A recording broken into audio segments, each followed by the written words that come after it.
Сәлеметсіздер ме, мен тұрақты көрермендерім. Бүгін біз сіздермен шие, яғни вишняны мұздататын боламыз.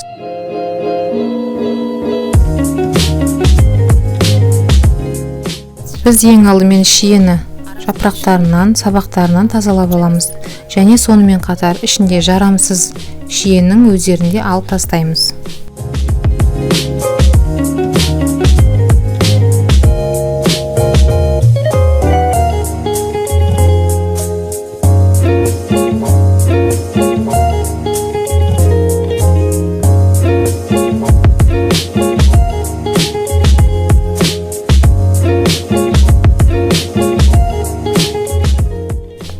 Жуылған шиені осындай матаның үстіне төгіп, бір келіге тегістеп, ішінде тағы да жарамсыз шиелерін алып тастап, 1 сағат уақытқа кептіруге қалдырамыз.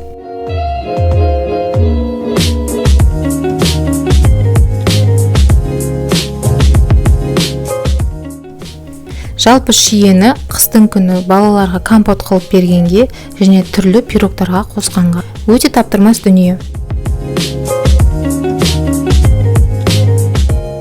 Мен шиені сақтауға осындай зип пакеттер қолданамын. Оны мен Икеядан алдым.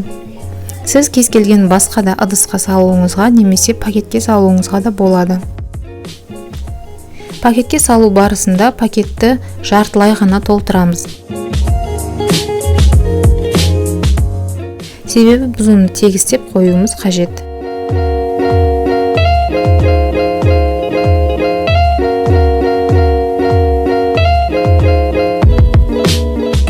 Міне осылай бір келкі қылып тегістеп, ішіндегі ауаны шығарып тастаймыз. Ол үшін кішкене пакеттің үстінен бассаңыз болғаны.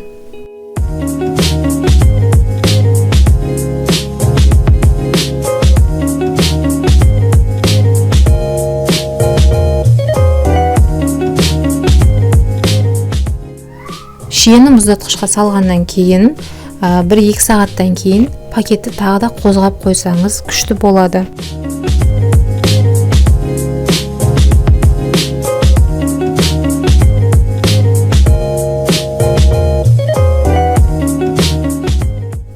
Шие мұздағаннан кейін оны қозғап қоюдың бір жақсы жері, ол бір-біріне қатып жабысып қалмайды.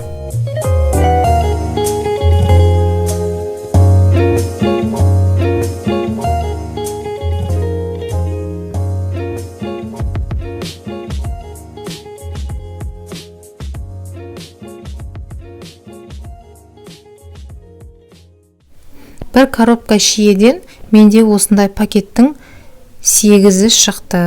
Ал енді осыны қысты күні рахаттанып жейміз. Астарыңыз дәмді болсын.